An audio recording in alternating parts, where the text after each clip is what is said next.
Ginising niya tayo. Ano po? Tayo ngayon ay nandito sa bahay, sambahan ng ating Panginoon. Amen. Praise God. Salamat dahil tayo'y buhay. Amen? Yes. Buhay, malakas. Ano po? At matagumpay. Ano po? Sapagkat tayo ay narito. Alam niyo ba, pag nandito na tayo sa bahay sambahan, nagtagumpay na tayo. Ano po? Dahil sabi nga, maraming hadlang doon pa lang sa ating tahanan. Pero kay buti ng Panginoon, dahil ginabayan niya tayo at pinananagumpay ng ating Panginoong Jesucristo. Praise God. Kaya sa umagang ito, tumayo po tayong lahat. Umawit po tayo ng papuring awit sa Panginoon. Amen. At bago po tayo manalangin,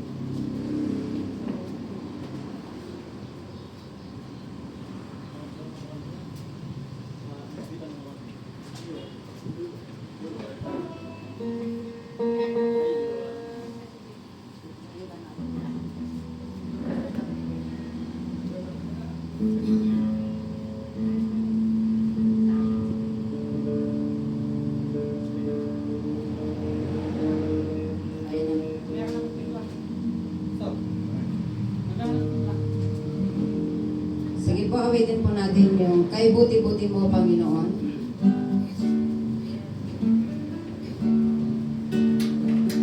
Umawit po tayong lahat. Panginoon, sa lahat ng oras, sa bawat araw, ika'y laging tapat kong magmahal. Ang iyong kawa ay magpawalang hanggan. Kay buti-buti mo, kay buti-buti mo, Panginoon, sa lahat ng oras, bawat araw, ay laging tapat kong magmahal. Ang iyong kawa ay magpawalang hanggan. Pinupuri, sinasamba kita, dakilang Diyos at Panginoon. Tunay ngang ika'y walang katulad, tunay ngang ika'y di nagbabago. Mabuti ang Diyos na sa atin ay nagmamahal. Pinupuri, sinasamba kita, dakilang Diyos at Panginoon. Tunay ngang ika'y walang katulad, tunay ngang ika'y di nagbabago. Mabuti ang Diyos na sa atin ay nagmamahal. Mabuti ang Diyos na sa atin ay nagmamahal. Tunay nga, Panginoon, na napakabuti mo, O Diyos, sa aming mga buhay. Salamat, Panginoon, sa panibagong araw, panibagong buhay, O God, na inyong pinahiram sa bawat sa amin. Salamat, Panginoon, dahil ginising mo kami, O Diyos, muli, Panginoon, sa araw na ito. Salamat, Panginoon, dahil meron kang magandang plano, O Diyos, sa aming mga buhay. Salamat, Panginoon, dahil ikaw ay napakabuti. Hindi ka nagbabago, Panginoon. Diyos ka noon, ngayon, at magpakailanman, Panginoon. Salamat, O Diyos, sa iyong mga pangako sa amin. Salamat sa kapatawaran ng aming mga kasalanan. Salamat, O Diyos, dahil hindi po kami matuwid, Panginoon. Hindi po kami kalugod-lugod sa iyong harapan, Panginoon. Ngunit salamat, O Diyos, dahil, Panginoon, pinatawad mo na kami, Panginoon. O Diyos, sa aming mga pagsalangsang sa iyong harapan. Panginoon, kilala mo kami, O Diyos, sa umagang ito. Wala kaming naitatago, wala kaming naililihim sa iyo, Panginoon. Ang lahat, O Diyos, ay lantad. Panginoon, salamat dahil kilala mo kami, Panginoon. Alam mo, O Diyos, kung ano ang aming mga pangangailangan. Alam mo, Alam mo, O Diyos, kung sino kami sa iyong harapan. Pagpalain mo kami, Panginoon, sa umagang ito, sa pag-aaral namin, Panginoon, ng iyong mga buhay na salita. Lord, ang lingkod mong gagamitin, Lord. Wala siyang kakayahan, Panginoon. Ngunit sa tulong mo, O Diyos, meron siyang tagumpay, Panginoon. Salamat, O Diyos, sa mga buhay mong salita na aming mapag-aaralan. Panginoon, gamitin mo siya bilang daluyan, Panginoon, ng pagpapalang espiritual, O Diyos. Panginoon, sa mga salita mo na mapapahayag, O Diyos, sa umagang ito, maging buhay na binhi, Panginoon, upang, O Diyos, tumubo at mamunga, Panginoon, sa kapanahunan. Panginoon, pagpalain mo ang bawat sa amin na mag-aaral ng iyong mga buhay na salita. Nawa, O Diyos, pangunahan kami, bigyan kami ng karunungang nagmumula sa iyo, Panginoon. Ang banal mong Espiritu ang manguna, Panginoon, sa amin. Dahil hindi namin kayang unawain, O Diyos, ang iyong mga salita kung wala ka nagagabay sa amin, Panginoon. Pagpalain mo, maging, O Diyos, yung mga kapatid namin wala pa, O Panginoon. Dalangin namin, O Diyos, gabayan niyo po sila, ingatan, Panginoon, at bantayan, O Diyos, sa kanilang pagpunta, Panginoon, sa iyong bahay-sambahan. Lord, panagumpayin mo ang bawat isa. Alisin mo yung mga hadlang, Panginoon, upang sa kanilang daraanan, Panginoon, ay matagumpay silang pumarito, Panginoon, upang sambahin ka, O Diyos, sa Espiritu at katotohanan. Salamat, Panginoon, sa buhay ng bawat isa sa amin. Salamat, O Diyos, sa iyo namin pinagkakatiwala ang lahat. Dahil, Panginoon, sa iyong pangalan, may tagumpay, Panginoon. Salamat, O Diyos, sa pangalan ng aming Panginoon sa Kristo. Ito po ang aming samot dalangin. Amen and amen. Praise God. Makakupo na po tayo. Binibigay ko na po sa ating Sunday School teacher.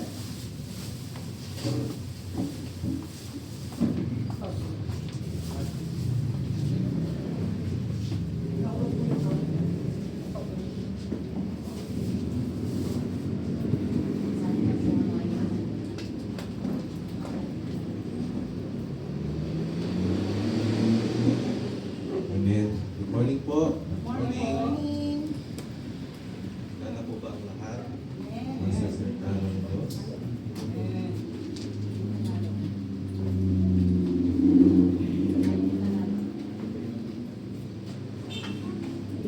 Topic po natin ay about sa head.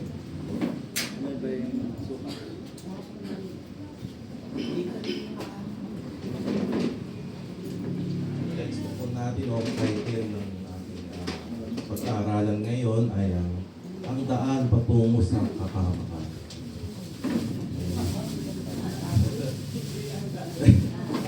Nabililag kasi about sa hirap. Pero alamin natin ano po. May share lang po ako sa inyo. May dalawang bagay po ang pagkaraniwang pinag-aalala ng mga tao sa buhay nila. Una ay kung siya ay may sakit. Pangalawa ay kung siya ay malusog. Kung siya ay malusog, wala po siyang dapat ipag-alala. Pero kung siya ay may sakit, dalawang bagay po ang kanyang muling ipag-aalala. Una ay kung siya ay gagaling, at pangalawa ay kung siya ay sakit niya ay lulubha. Kung siya ay gagaling, wala na siyang dapat ipag-alala. Pero kung siya ay lulubha, dalawang bagay muli ang kanyang ipag-aalala. Kung siya ba ay mabubuhay, o kung siya ba ay mamamatay. Kung siya ay mabubuhay, wala na siyang dapat ipag-alala. Pero kung siya ay mamamatay, dalawang bagay ang kanyang ipag-alala. Kung siya ba ay mapupunta sa langit, o kung siya ay pupunta sa impyerno. Kung siya ay mapupunta sa langit, wala na po siyang dapat ipag-alala. Pero kung siya ay mapupunta sa hell, ay kahit na siya ay magsisi, ay wala na po magagawa. So alamin po natin mga kapatid kung saan tayo po. Ang masakit po na katotohanan ay lahat tayo ay darating po sa hantungan ng pamamayan. Sayaw natin o sa gusto. Ang mahalaga sa ating buhay ay kung ating dinadaanan ba ang daan papunta sa buhay na walang hanggan. Ang text po natin ay ang sa Mateo chapter 7 verse 13 hanggang 14.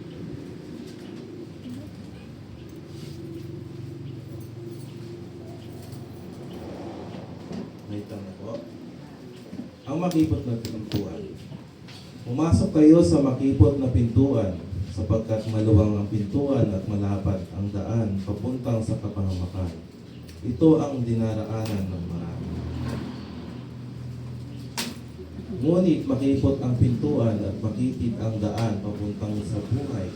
At kakaunti ang nakakapagpo. Muli manalangin po tayo. Po.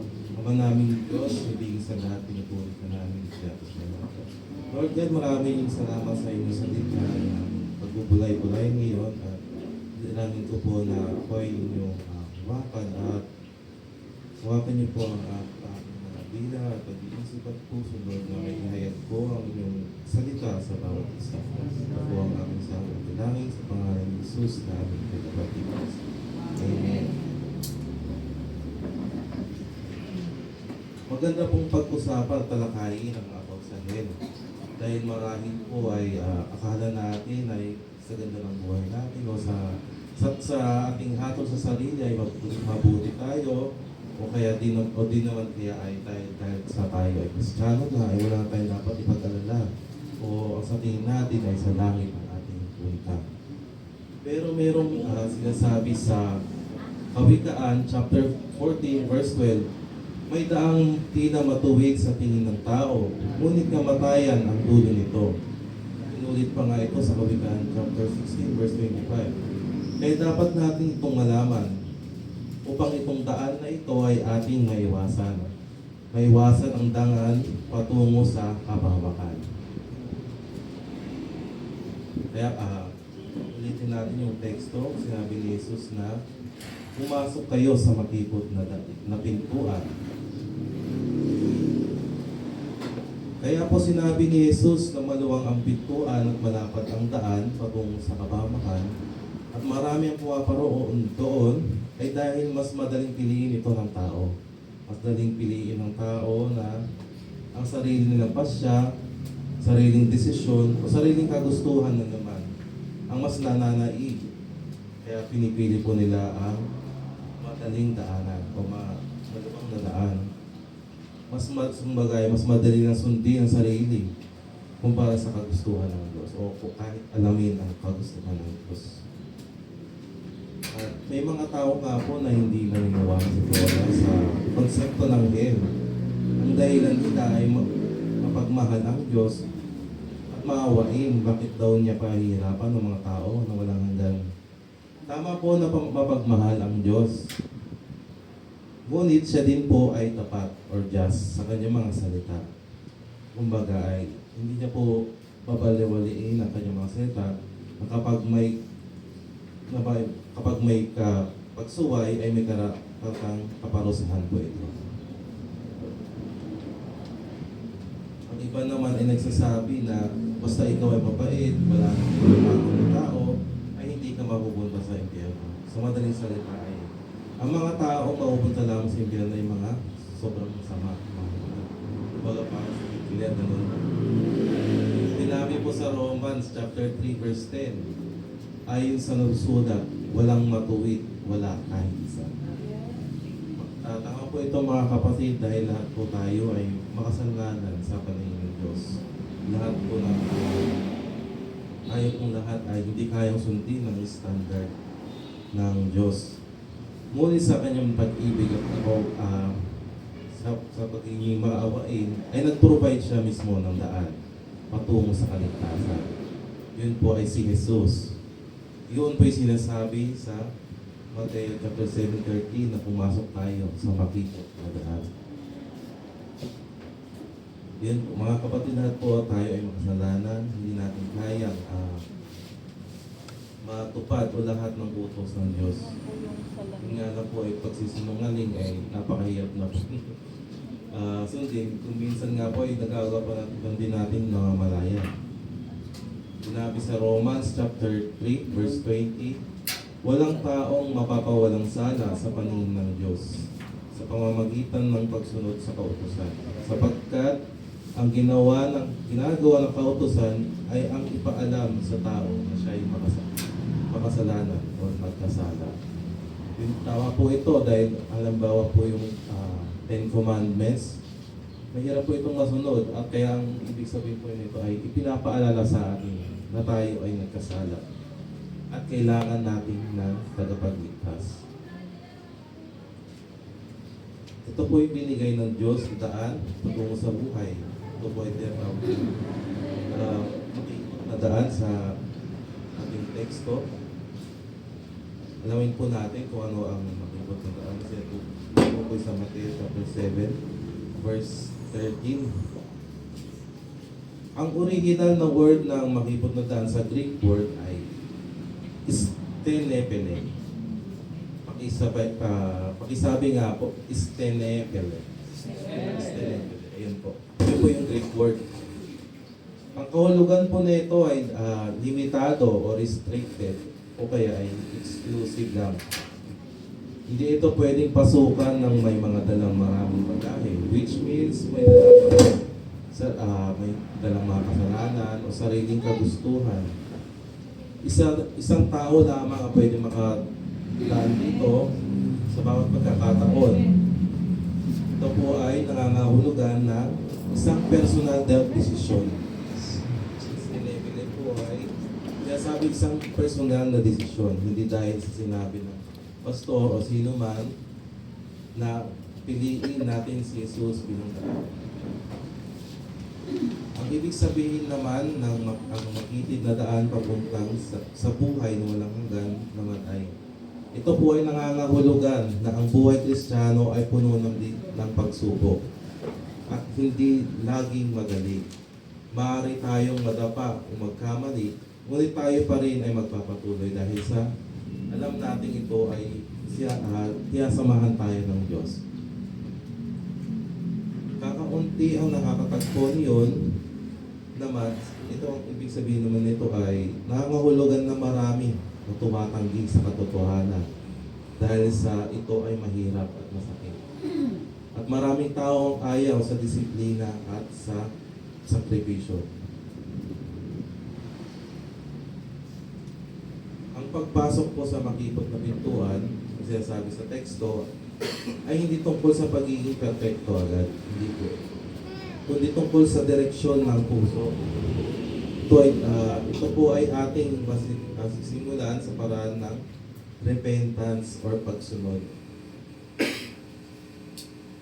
Una po ay tanggapin natin si Jesus na siya ang daan patungo sa buhay, hindi ang relihiyon at hindi ang ating magandang o mabubuting gawain. Unang po ay ang pagtitiwala na tanging ang sakripisyo ni Jesus sa krus ang makakapagligtas sa atin, hindi ang sariling kabulian natin. Binayaran na po ni Jesus ang kaparusahan sa kasalanan. Ang head. Ang repentance po ay tinatawag na pagsisisi o pagtalikod sa dating buhay. Handang iwanan ang dating bisyo, maling ugali o mga bagay na alam mong labag sa kalooban ng Diyos. Huwag po tayong sumunod sa agos ng mundong ito, upang karamihan. Kung bagay, huwag natin sundin yung maluwang dadaan at marami nagpupunta rito. Bilang bagong mananampalataya, asahan mong magiging iba tayo sa kapaningin ng iba. Ang pagpili sa tama kahit ikaw lang ang gumagawa nito ay paglakad sa makipot na daan. At pag-aralan din natin yung mapa, yung daan.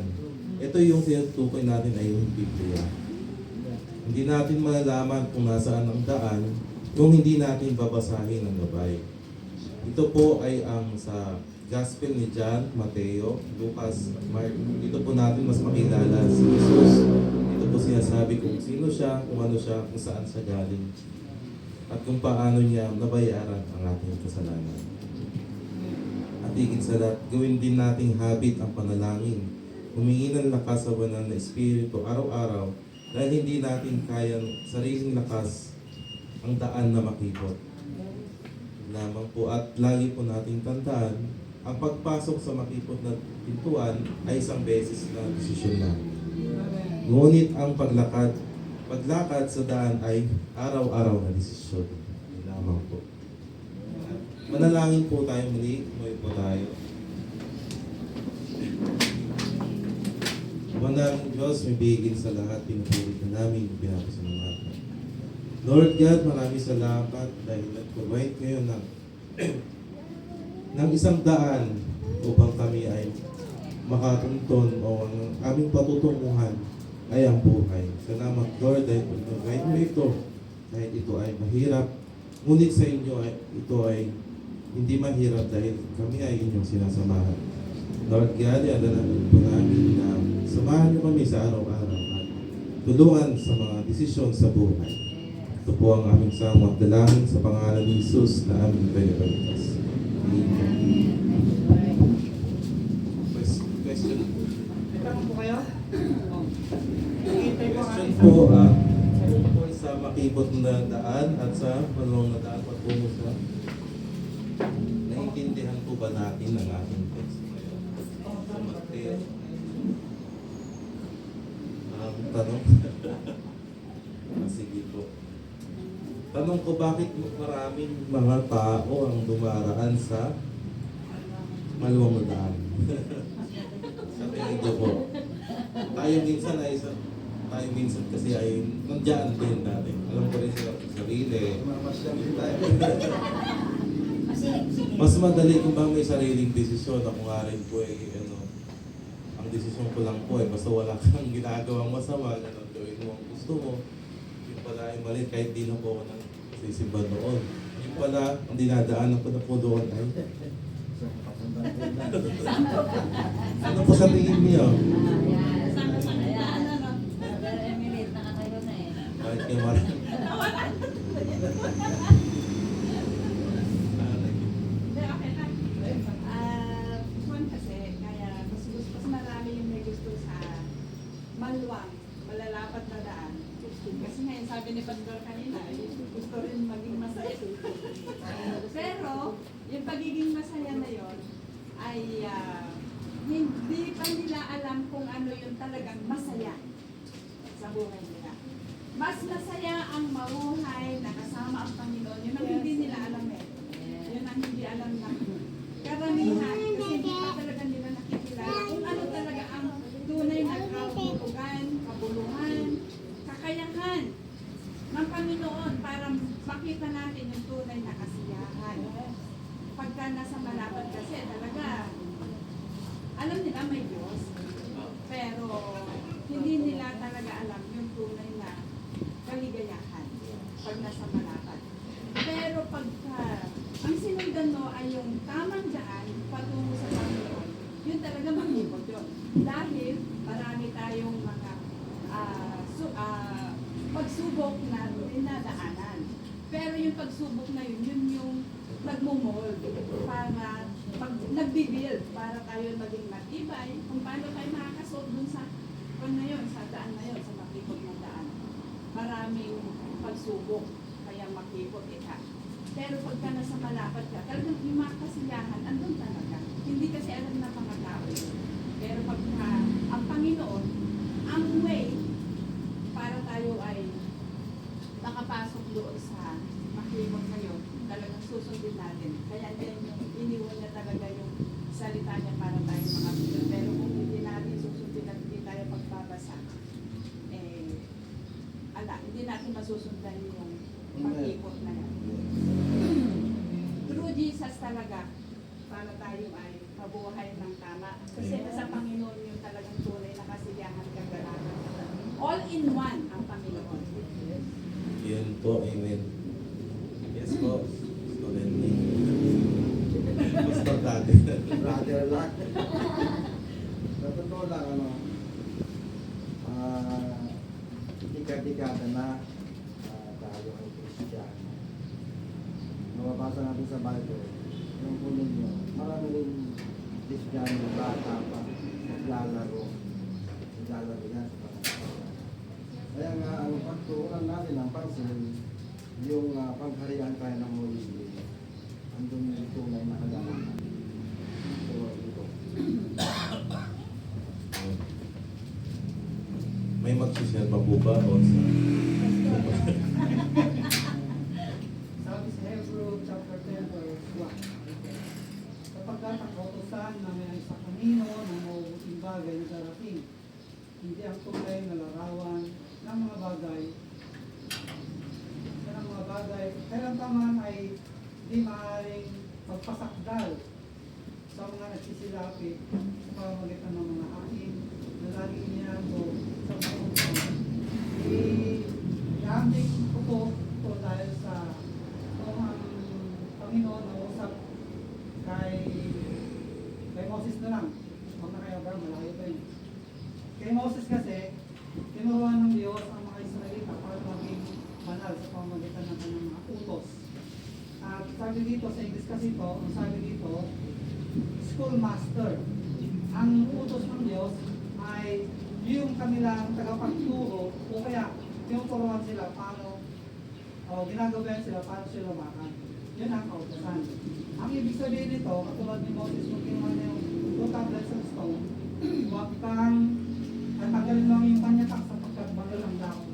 Ibig sabihin, ang purpose ng Panginoon, barang na Panginoon, kaya meron tayo nagkaroon na 10 commandments. Then, ayon po sa pag-aaral kanina, meron po tayo katawag na 4 Gospels, kung saan tayo po ay sumunod doon, basahin natin, pamuhay natin, yun magiging magpapanuto sa atin. Ang tanong kanina, bakit maraming sumusunod doon? Kasi, sa maluwang, kasi walang bawal. Kung doon walang bawal, walang responsibilidad, pwede lang gawin lahat ng bagay. Pero, nung binigay ng Diyos ang kautusan, yung tagapagturo nila, gabay nila sa pagtahat ng pamumuhay ng righteous sa Panginoon at banal sa Panginoon. Kaya kailangan din natin talaga sumunod sa sinasabi ng Diyos sa salita ng Panginoon at sa tulong ng Banal na Espiritu. Mahirap pong mamuhay na sa sarili lang natin, sa sariling kaunawan, sa sariling kaalaman, may prinsipyung sinusundan, tradisyon, ang mga bagay niyan, hindi po ito may ambing o kaya credit para tayo po ay makapasok doon sa tinatawag nating makitwag sa daan sa langit. At ang nagiging sanig kong isa, natutuwa ang mga sa Old Testament, sa pagsunod nila sa batas, sa kautusan pala, ay napapaliwala silang lalo sa Diyos. Kasi through their efforts, sa kanilang pagsunod, nawawala po yung tinatawag na love sa kanilang ginagawa. Kaya yung pinapasok na habang ginagawa natin ang pagsunod sa Panginoon, tumatahak po tayo sa daan nito, ikabit ko kaya kunin natin yung love ng Panginoon. Kasi yung love ng Panginoon, magbibigay sa atin ng strength, magbibigay sa atin ng hope, magbibigay sa atin ng courage para ipagpatuloy yung araw natin. Hindi yung daan na maluwang. Ang daan na maluwang, maraming lumalakad kasi ayaw nilang lumakad sa makito.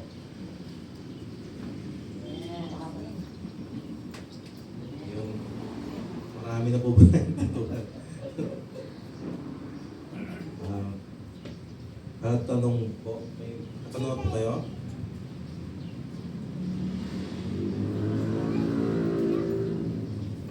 Okay po. Pwede pang isa. Opo, Pwede pang pwede po. tumiret, magsulot. Physically kasi, minsan kasi, andun tayo sa may malapit tsaka sa pag-ibot, di ba? Parang tao lang na may sakit yan. Alam ng bawal yung kinakain, sumisigi pa rin. Pero pagka gusto mo talagang bumalik, sundin mo kung ano yung dapat na, wag mo gugustuhin yung bawal na pagkain dahil alam mo nang bawal yun. Ganun yun eh. Parang ganun, kung gusto mong bumalik, huwag kang kumain sa bawal. Pero pagka gusto mo yon at masarap, talagang titirahin mo yun eh kasi masarap, ayaw mo talaga bumalik. Parang ganun din yun sa malapad sa maghihot. Dahil mas gusto mo dito masarap, dito masaya. Walang bawal. Yun nga yung sabi kanina na walang bawal. Kasi nga napakaraming pagka sumunod ka talaga sa makipot o kaya talagang sumunod ka sa sinasabi ng Panginoon is nahihirapan ka kasi nga andito tayo sa mundo. Nahihirapan ka. Pero kung talagang susundin mo kung ano ang sinasabi ng Panginoon, aalisin mo na yung mga bawal na yun at sisikapin mo maiwanan lahat ng mga hindi ka dapat. Yun nga po. Kasi meron din kasi tayong free will, kumbaga. Yung sunod natin, mas madalas mo sundin yung madaling daanan kaysa free will. Dahil po sa pag-ibig na ng Diyos sa atin, binigyan niya po tayo ng free will. Hindi niya tayo ginawang robot, ay kalayaan tayo mamili. Pero sa ating pagpili ay mayroong matumbas o may resulta nga po. Kaya ang dapat natin piliin ay yung makikot na daan or sa standard ng Diyos. Makakayanan natin to dahil sa ating pananampalataya. Meron pa akong katunungan. Kung wala na po ay maybe.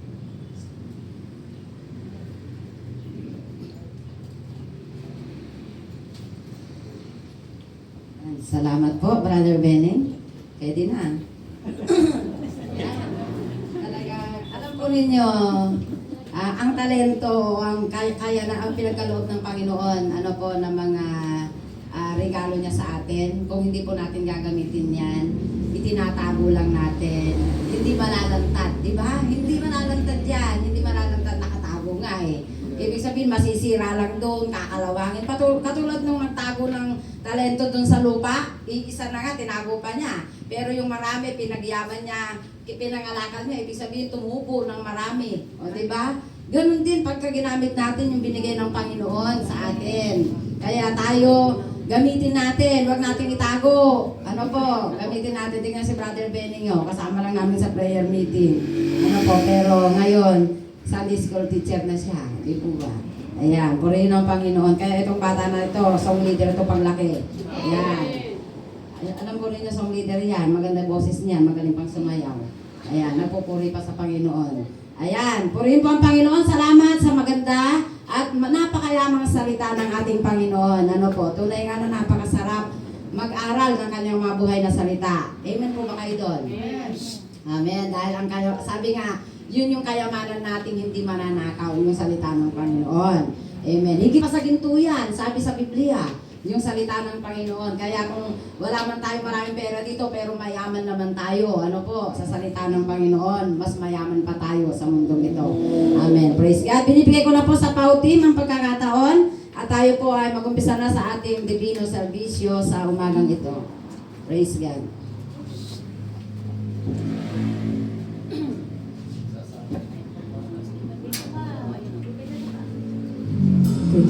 Sa mapagpalang umaga po sa ating lahat. Tayo po ngayon ay tumayo at ihanda po natin ang ating puso, isipan sa oras na ito.